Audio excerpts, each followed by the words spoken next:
Good evening and welcome to the VEROSCOPE this Saturday night on Jodi Arias, VEROSCOPE, Forensic Linguistic Intelligence. If you're new to the channel and you're new to the case, perhaps you're watching from England, this is Jodi, and she was found guilty of the murder of her boyfriend or ex-boyfriend at the time, Travis, and we'll be going into details as to what happened exactly. It's quite a famous case in the US. She has been tried and found guilty and has been sentenced.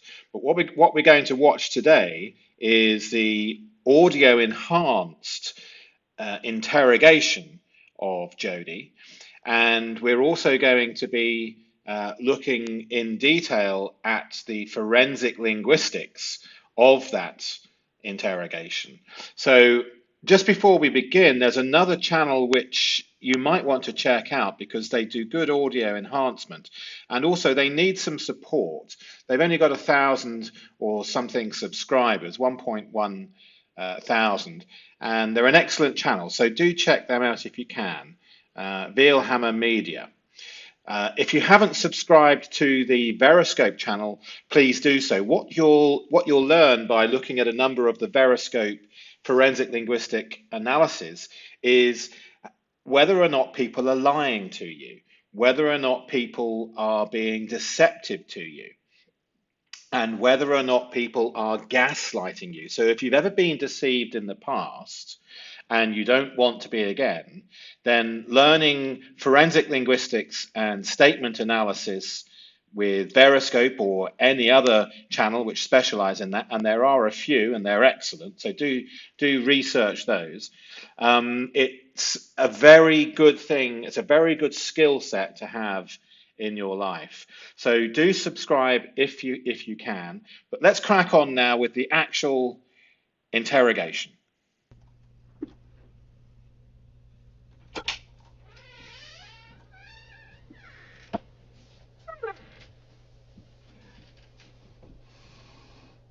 Arizona? No. Just keep going. Can I get you just to have a seat here? I'll be right in. No, you can take the hand yourself. What's that? Can you take the hand yourself?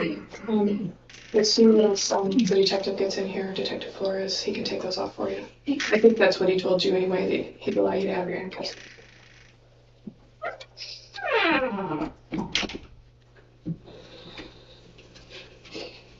Okay, so we're going to be watching her be manipulative and watching to see where she is being deceptive, and we'll be identifying the patterns of deception and seeing where they're common with others who do exactly the same thing.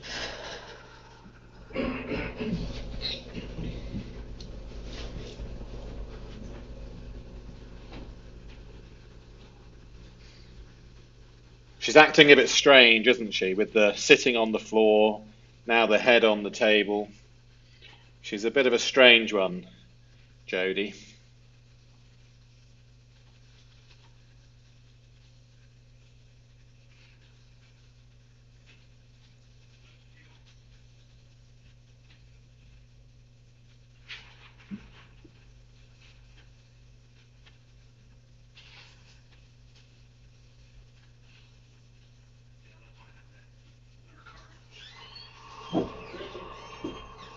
There you go.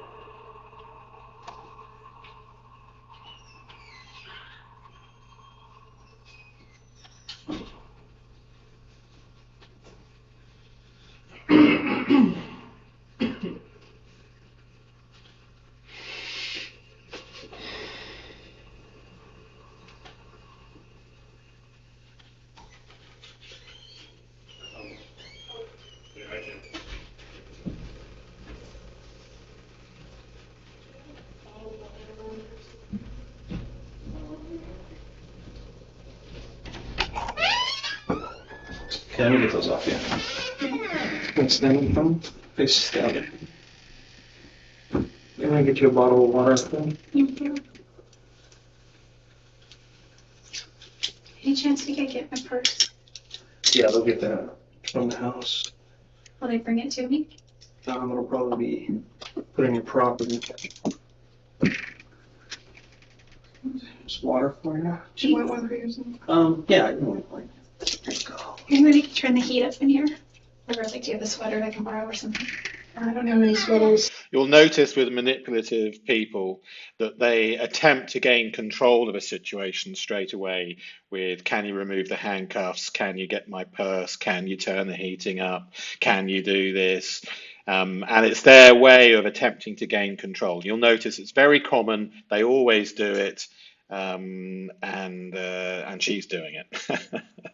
I'll see if I can turn it off. It's hard to control the heat in this building. That's fine.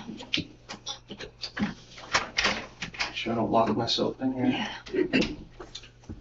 So you remember me? Of course I do. I traveled all the way up here to come talk to you. So she's immediately manipulating with the slightly flirtatious, of course I do. Because, I've been working on Travis's case ever since it happened. Mm-hmm. Okay, and I know exactly when it happened, when he was killed. I know a lot of details. And just recently we found quite a bit of evidence. And I'll discuss that with you. The main thing that I'm looking for, though, is answers on why certain things happened, why they went so far, and also to get your statements. Okay. A lot of details on this case that haven't been released to the public and not even to Travis's family. And those details are known only by us and the person who did it. Okay, and that's one of the reasons I'm here, is because I believe that you know some of these details. Okay. And I think you can help us. I would love to help you in any way that I can. Okay. Okay, so those who have been following the VEROSCOPE channel, we already know that we see a pattern here, the I would pattern, which doesn't mean that I will. I would love to help you is an entirely different statement than, of course I will. And there's no denial, is there? She's been subtly accused, but there's no denial. It's just, I would help. I would love to help. Yeah. I've been kind of in a daze, at least for the first few weeks. Like everybody, Yeah. I know that a lot of people have been posting on Facebook really nice things, and memories. And at one point I was like, well, maybe I should do that. So I posted this thing and I just said all my memories. And I realized looking back on it that it kind of sounded immature. It's more like my dear Travis kind of letter. And so I took it down because more personal. Yeah, some of it was details, a little bit more personal. Not too personal, nothing inappropriate. Just, I just felt funny. I think because I'm a photographer, I tend to communicate more through pictures. So I posted a ton of pictures that I had of him. And I have a ton more that I just can't access right now. So she's a very strange one, isn't she? She's killed him, she's murdered him, and she's now posting tons of pictures on Facebook as her Dear Travis type of obituary. And videos and things that I know his family would want. But so I posted pictures and I took that down, and I posted something last week. But other than that, I've been on Facebook and MySpace a lot, looking at his profile, looking at his pictures, reading things about his obituaries and any news updates. And there's legacy.com where you can write something about him. Yeah. I've seen a lot of those postings. Mm-hmm. I didn't realize until I actually spoke with Ryan Burns. He told the guy that's in Utah. Oh. And we've been talking a lot, and we try not to talk about that because it's kind of like, and plus Travis is my ex-boyfriend, but at the same time he's my friend. So while I'm mourning my friend, how do you talk to your new potential possible maybe person that you might start dating about your friend, even though he was your ex-boyfriend. So it's kind of a gray area. I try not to talk about him too much, but he comes up a lot. She raises a very important point. How do you talk to your potential new boyfriend about your ex that you've murdered? She raises an important point there. And it was through him that I learned that he said, you know, if you come out to Utah, things are really weird because everyone thinks that you could have had a hand. And I've talked to a lot of people, and everybody's pointing a finger at you. I know. You know, everybody is saying, I don't understand what happened to Travis. I don't know who killed him. But so the I know there in the direct accusation of everybody pointing the picture at her, that's fairly unusual. Most people will give a very specific, categoric, reliable denial at that point. Instead, she says, I know. She's a sort of bit of a psycho, really. To look at Jodi.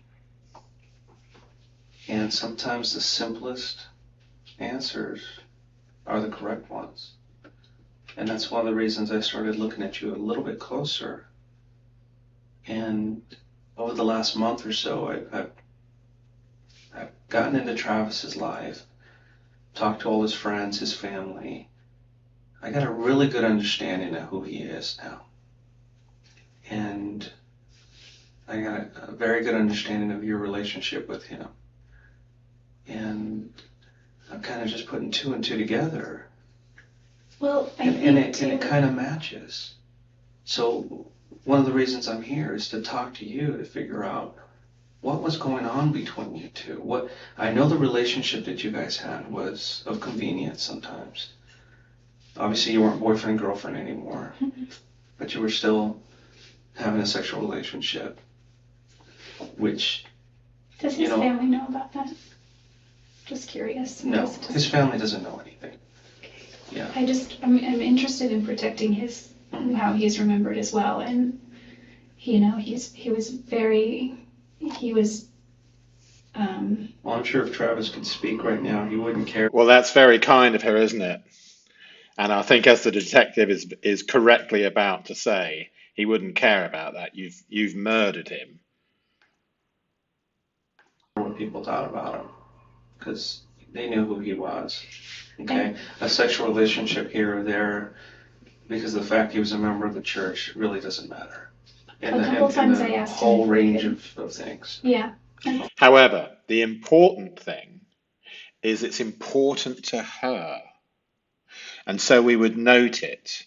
And because it's so important to her, how he's remembered and the fact that they were having sex, we might begin to deduce, is this something to do with the motive? I think in the broad scope of things that could be right.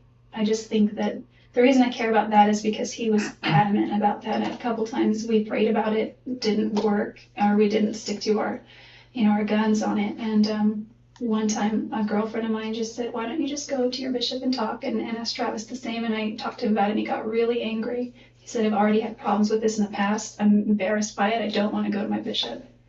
And so we just kind of stopped for like a few weeks, and then that must have been in, I think it was August. And then... Okay, so relationships outside of marriage in their church is frowned upon as fornication, and is in the eyes of God a sin, etc. So it's very important to Travis, and it appears important to her, and it certainly appears important enough to bring up and mention as one of the first things to talk about, and manipulatively angled to be concern for his memory. Just resumed. Well, the way Travis thought, by getting into his head and everything that he's written in his journals and everything I found out about him, he truly had feelings for you. And for some reason, he felt that the relationship between you and him was somewhat unhealthy, but he couldn't stop it. And I assume that's probably maybe the same way you felt about him, or It's probably, maybe you didn't understand why he didn't believe it was healthy? No, I didn't think it was healthy either, spiritually at least, and probably emotionally, but mostly spiritually. And I think that kind of, once you have something that's not healthy spiritually, it filters through all aspects of your life. It's one of the main, like there were three main reasons I moved back to Eureka, and one was I was in financial dire straits. I was not getting ahead. Things were not working. Everything in Arizona was like, except for the wonderful friends that I made in my ward, and the opportunity. It's like the Mormon land of opportunity there, which is awesome. But except for all that, like every sign was pointing, just go. I wasn't able to hold a job, and that had never happened before. Too much of my nightlife was about him. He would text me and, hey, I'm getting sleepy, ... Just a bunch of Z's, and that was his code to like come on over kind of thing. Coast is clear, So, and that was just, I lived 5 minutes away, 10, depending, and it was just too convenient and too easy, and it was fun, and we had fun when we were together, and so it wasn't healthy, and I totally agree with that. So that was one of the well, financially, I wasn't doing well. I missed my family. I moved away shortly after high school, and I come back to visit, but I realized over the years I've missed out on a lot of things with my little brother and sister.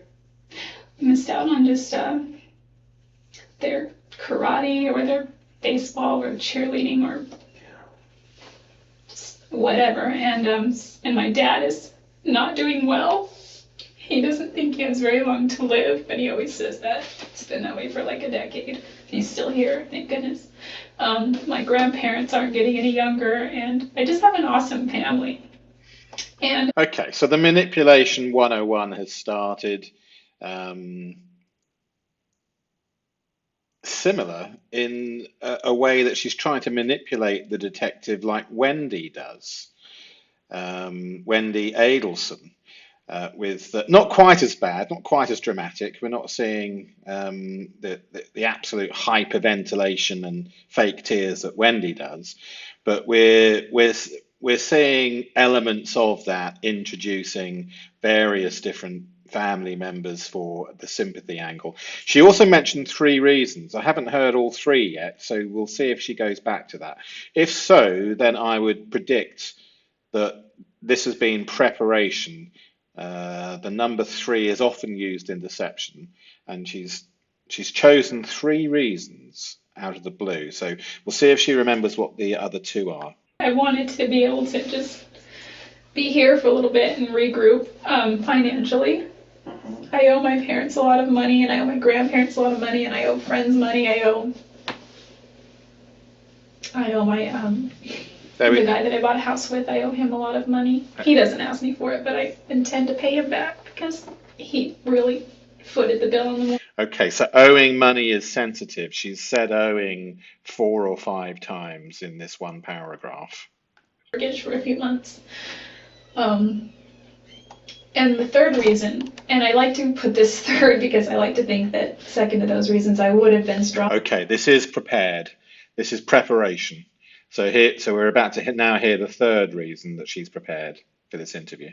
Enough somehow, but the third reason was to put a physical distance between Travis and I, because I know that he really liked Mimi, and he said he did. Oh, the tears have stopped. She's back onto the third reason now. I kind of felt guilty. I mean, I know they weren't dating, but I just felt guilty somehow, and I didn't know Ryan at the time. I met him in March in Oklahoma City, and it was just brief, and I remember seeing him and saying, oh, I really want to go say hi to him, but he was surrounded by people, and he was kind of unapproachable. In deception, notice confusion.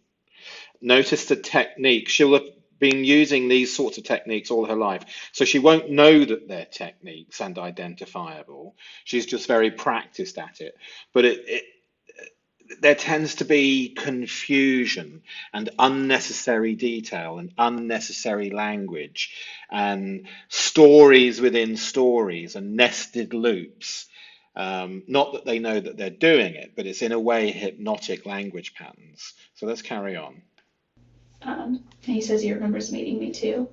And it wasn't until Zion, my friend, texted me, and I think I told you that on Thanksgiving. And this is all after This is all you after broke up. Oh yeah. Broke up with Travis. Everything was all over. But As far as the timeline, we broke. It was kind of a mutual thing, but I sort of more broke up with him. Yeah.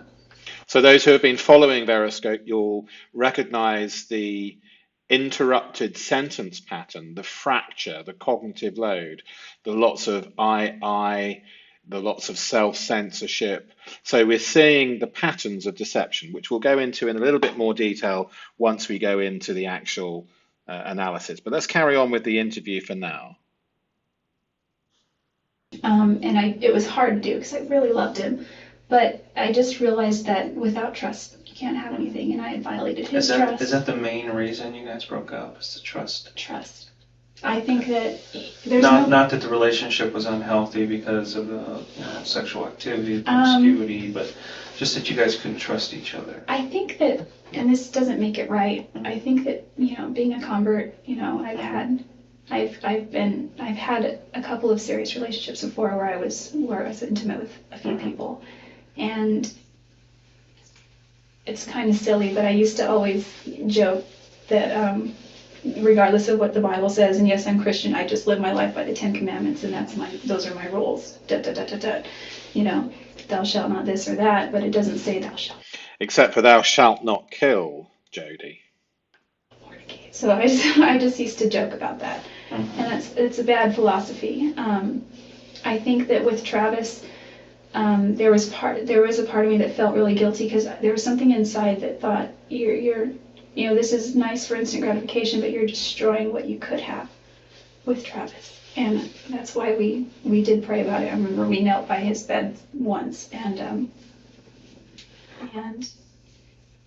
surprisingly, he suggested it. Normally, I would suggest that we pray before we go on a trip or before we eat if we're alone. That was kind of unusual for him.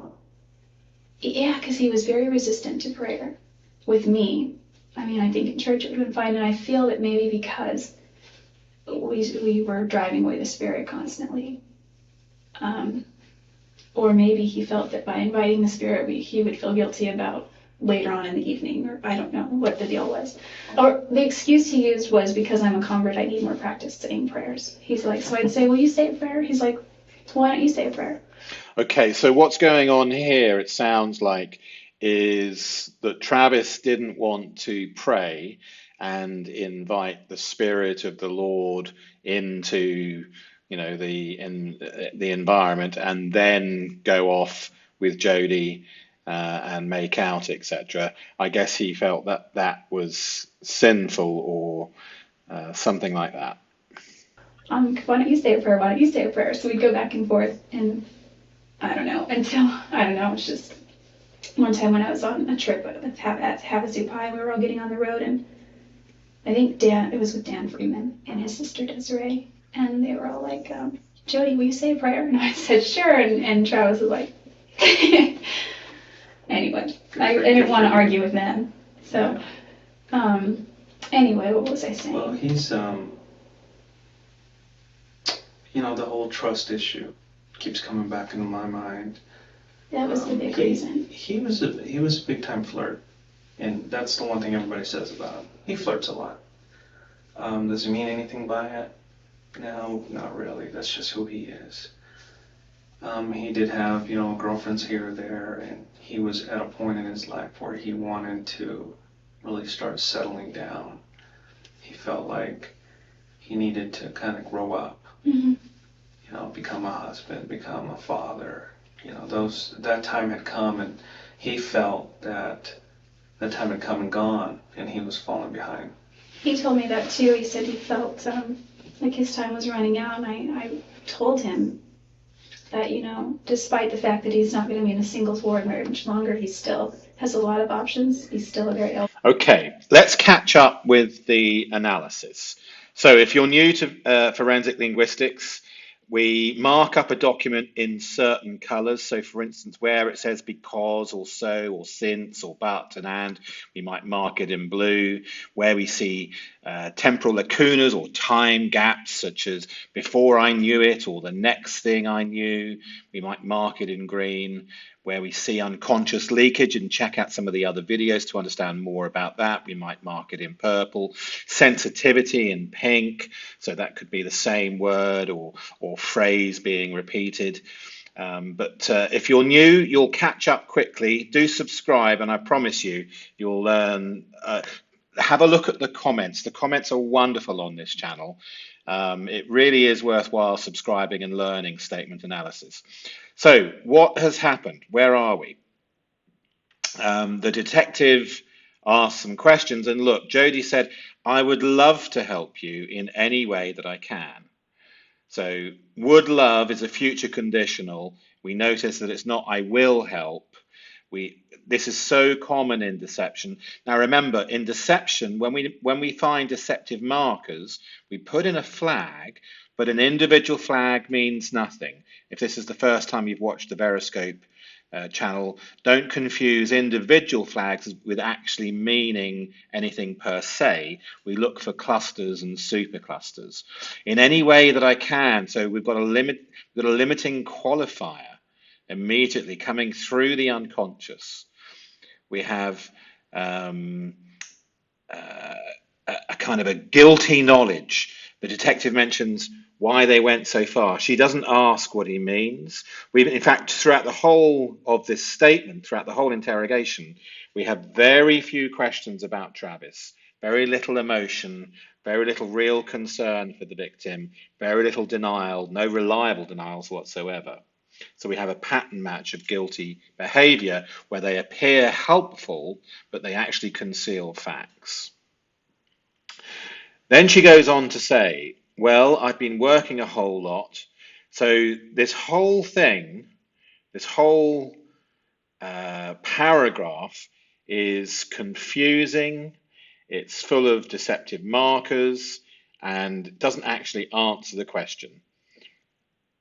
She was asked, what have you been doing since Travis's death? She doesn't mention Travis in the response. She's rambling.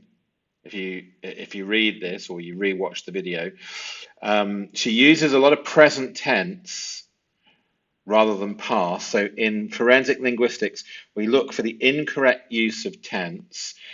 When somebody constructs the story now in present tense rather than answering about the past, then very often we say that they're storytelling or fabricating. We have lots of kind of type of language. This is a qualifier, which is, you'll notice that the detectives will often use this. It's deceptive. So they're trying to deceive the suspect, minimize suspicion, if you like. In fact, if you look at the language of detectives in the interview room, there's a lot of deception that goes on from them. So this sort of language we'll find in their language as well. There's a bit of deer in the headlights from her. She even says, I'm kind of in a daze. There's a need to persuade in her language. She seeks agreement. As a principle, we look for, are they convincing? Do they have a need to persuade us? And she's unnecessarily precise in language where it's completely irrelevant. Deceivers will do this, and if we look at the percentage of their statement, they'll go into a lot of detail and be precise where it's safe, and they'll avoid where it's unsafe and be unprecise and vague in those areas. So that in itself becomes a deceptive marker. The detective asks about the relationship. She goes on to talk about the family. She goes on to talk about the praying and about the bishop and the sort of problems that they would have had praying. But notice here, without going into all of it, notice the pattern. Because, and. So just by looking at the pattern and also at some of the pronouns, we can see a deceptive pattern almost without even reading. Because, lots of ands and limited so's. So what does it tell us? Inviting the spirit. This is a Mormon prayer practice.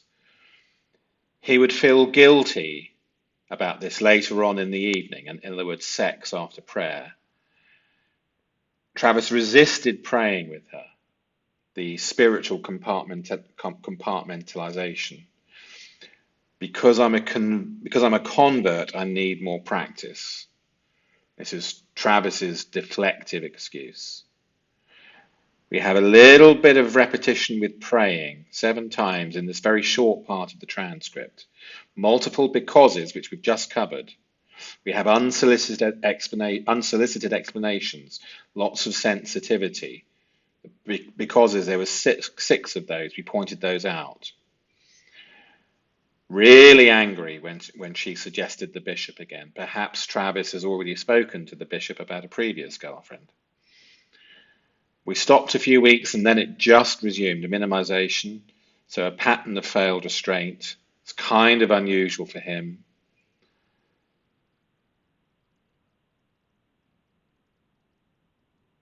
Is nice when recalling the past, constructing narrative, which we've just covered. So motive, we've got early on that she owes, and how many times did she say owe? And she explained she owes to so many people, and with that pattern of 3, which is a deceptive number. Mark McClish first noticed that, one of the early pioneers of statement analysis. He worked for the Secret Service. Where are we? So I think we're caught up. Oh yes, here we are. Look at this quick I pattern. For those of you who have been following along, no, I didn't think it was healthy spiritually, at least. So we can see the cognitive overload patterns, huge unnecessary language and explanation. Sermonizing, we'll often see sermonizing in deception. Victim blaming. She paints Travis as the unhealthy. Oh, and not only that, talk about at the beginning, do you remember, and even the detective didn't like it, where she was talking about trying to rescue Travis's memory. What a psycho, having murdered him. The kind of used various times, too many. Present tense during her storytelling. Excessive detail about irrelevant topics. The totally agree emphatic qualifier. The need to persuade is consistent throughout this narrative. The narrative building, 1, 2, and 3. Preparation. Excessive ands. Yeah, look, and, but, and, because, but, and, because, and. Do you see? Okay, let's go back to the actual. The Bachelor, and he just didn't see it that way. It's like, you understand. He's like, that might be true, but my chances are severely reduced once I turn 31. It was like this ticking time bomb. Finding a good Mormon girl, was difficult because in that church, that most of the girls get married in their early 20s. Yeah. He said he didn't want to marry a girl in her early 20s because he said that he noticed a lot of pattern in the church with girls that married between 19 and 24, so to speak, would they'd start having babies and growing their family, and then they would look at their single girlfriends who were still having fun with no responsibilities, and they would regret getting married. And I think if you're strong in the church, it's not so much a problem, but... Yeah, depends on who you surround yourself with, too. If you surround yourself with the right people, it's a different story. But, that's where he was. And did you guys ever discuss possibly getting married or anything? When we were dating, we did. Okay. Once we broke up, he brought it up. He actually proposed to me a lot of times, but he wasn't serious. I think he was serious once, and it was when we broke up. And that was really hard because we were on the phone, and it was just like none of that stuff should be done on the phone anyway, but I was hundreds of miles away. And I told him that I loved him. We didn't say I love you during our relationship, but we said it afterward. It was weird. Okay. Yeah, you see, I don't think the detective believed her at all there. These manipulators, they pick up on your facial expression. So she starts to even admit that what she's just said is completely weird. And that's another technique they use to manipulate. So they lie and then manipulate afterwards when they see your face not believing them. It's gaslighting in effect. I said, you know, this isn't, breaking up with him on the phone wasn't really the way I wanted to do it, but it was kind of a situation that had just come to a That's the point kind. where That's I the just kind couldn't of be ignored again. anymore. And Well, let's move to after the breakup. oh, okay. What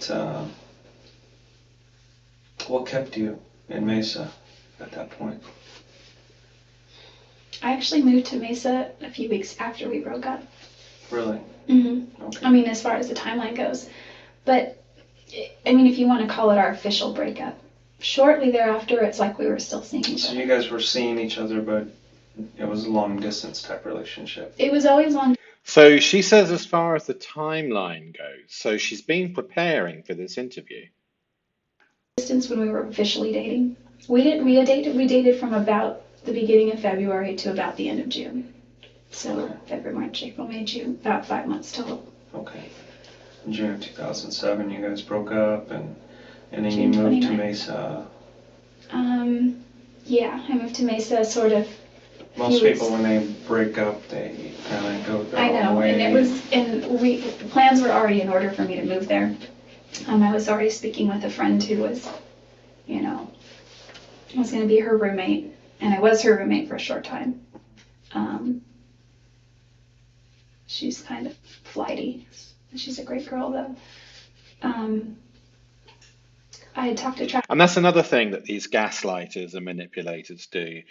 Notice there the insult. She's kind of flighty, but she's a great girl.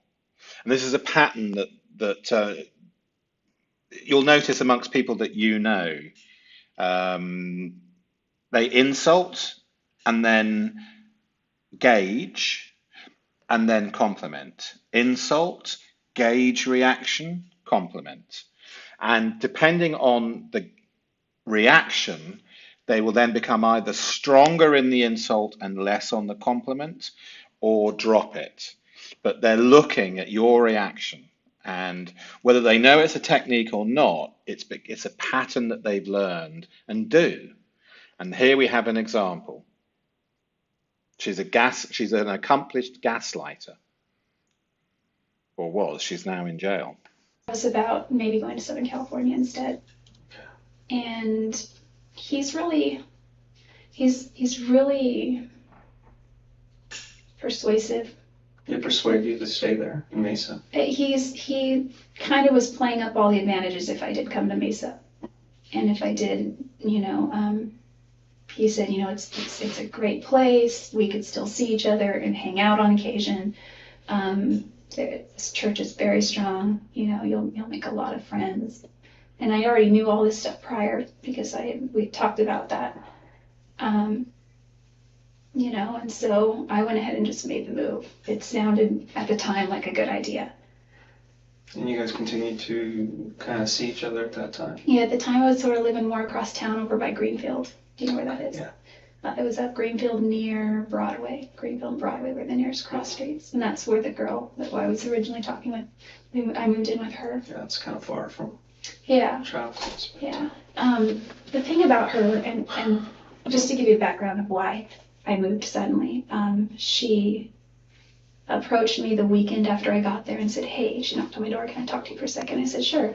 And she moved in with her boyfriend, and they were engaged. Okay. And she said, hey, I just wanted to let you know that Scott and I went to Vegas last weekend to tie the knot. And I was like, really? She's like, yeah, we haven't told anyone, but we didn't want to live in sin. So we're going to, and she had already been sealed in the temple once and was waiting for her cancel. Or her sealing to be to be canceled. So they were going to have a civil wedding on the beach in Oregon. And they did that the following weekend. But she told me that on a Monday or Tuesday. It was the beginning of the week. And she said, the reason I'm telling you that is because I'm getting married this weekend. and I have to go out of town a few days ahead of Scott, make arrangements. And now that he's a married man, we don't feel it's right that you be here in the house. Yeah. She's like, I don't want to inconvenience you, but is there any way you could stay with somebody else or just find another place? At the time I was waiting on a house in Gilbert because I already knew they were getting married, so I was kind of looking anyway. And there was a great girl named Brenda, and she was waiting on her keys for the mortgage to go through, and it was a great ward, and it was a great house, and it was brand new. Construction and all that. It was really nice. But she didn't get her keys for months and months. I think she's in the house now, but I don't know. I haven't talked to her. So I scrambled. I went to the Institute. I wrote down a bunch of phone numbers. I called them all. A lot of them, I got voicemails.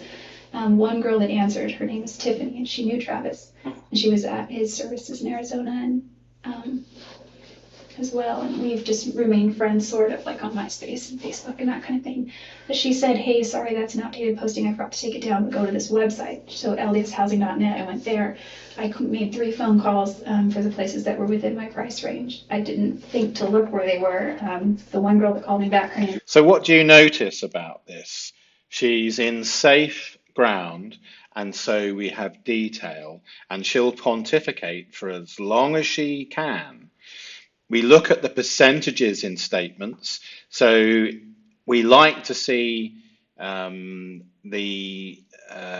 average amount of preamble, then the main event, and then a reasonable amount of post-event.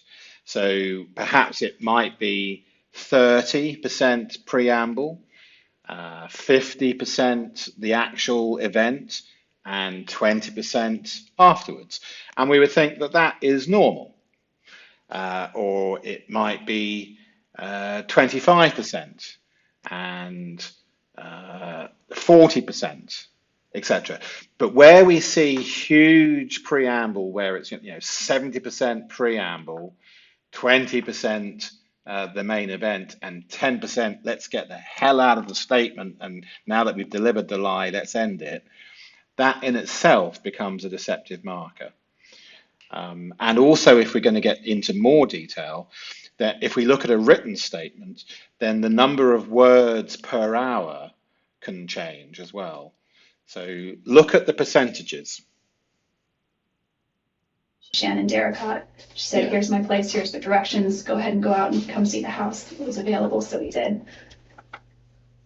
No, go ahead. You have to get that? No. Okay. So I moved out there, and when Travis found out it was so close to him, he freaked out about it.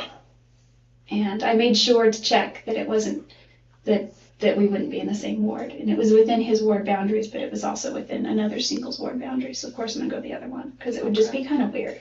I mean, I didn't know about him and Lisa at first. So I don't know if they were even dating at that time. I don't know what their whole timeline was. But it still would have been. Okay, let's catch up with the analysis.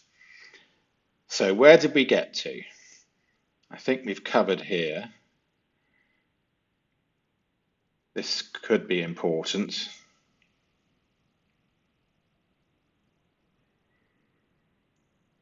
We broke I well.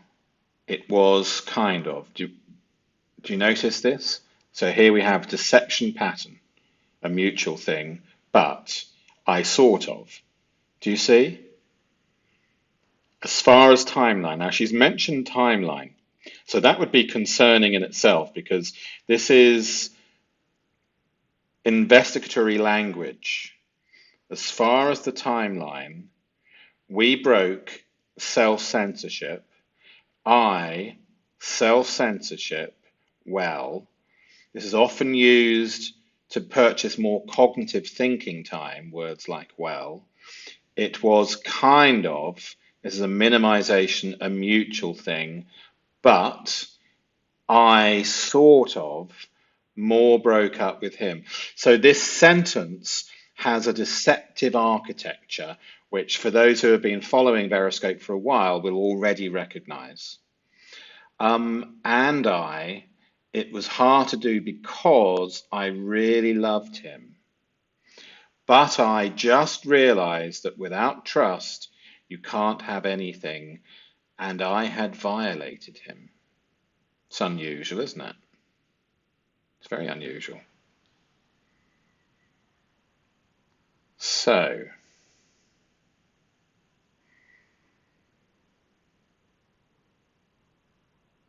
very strange sentence.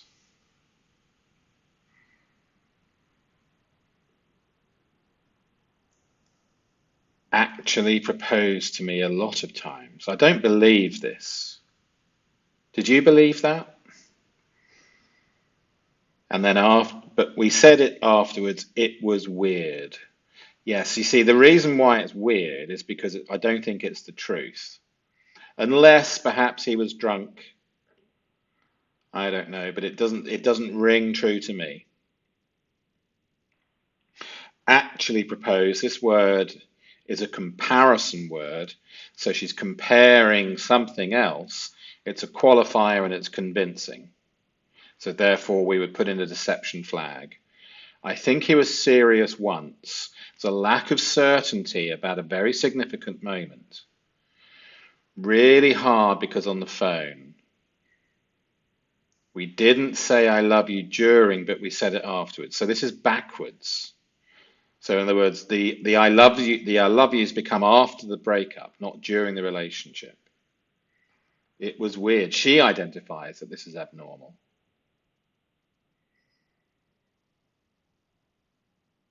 Here we have comparison language again, and really we would note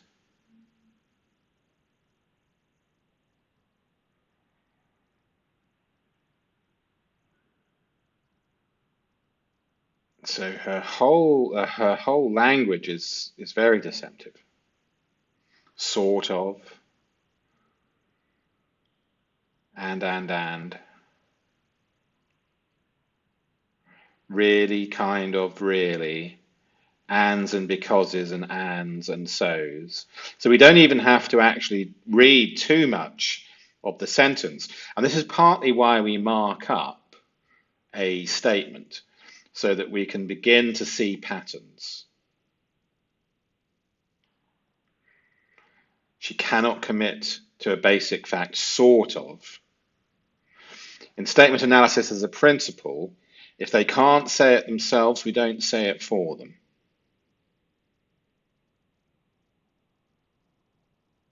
Do you see the language here? It's deceptive patterns. So what have we got so far? We have present tense. He's, he's, he's. He is, he is, he is, essentially. We don't have any real grief for Travis. Lots of becauses and so's and ands in the pattern. That initial would love to help is an immediate marker. She can't complete sentences at sensitive points. We have logical contradictions within her language.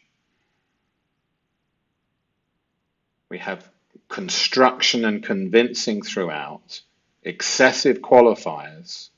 And this is just a very short part of the transcript where we've got to. And here was interesting. I was repeated 5 times, showing financial sensitivity, and this was volunteered. We broke I, lots of false starts. We have consciousness of guilty knowledge.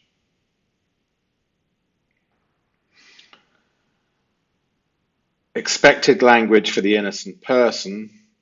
We don't have any grief really expression. We don't have much shock.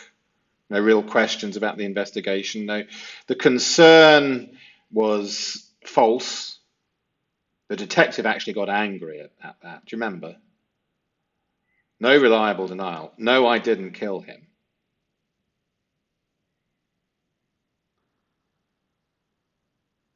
We have very few. Her actual focus.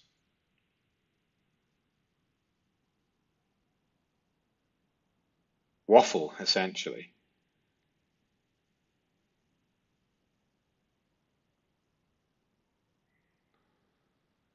Present tense used repeatedly for the deceased victim.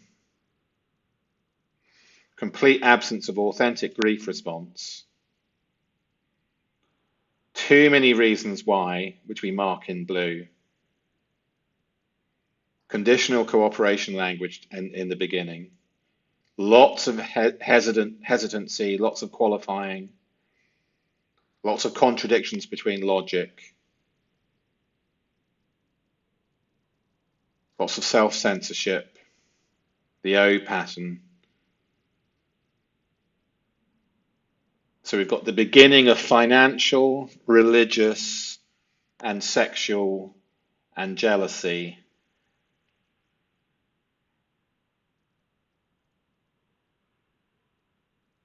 We have narrative construction. We don't have real memory recall in her language. Concealed information. When asked about the victim's death, she discusses business opportunities at length. She actually avoids the real questions. She goes off into safe areas of waffle. So we have finance, spiritual rejection, jealousy triggers.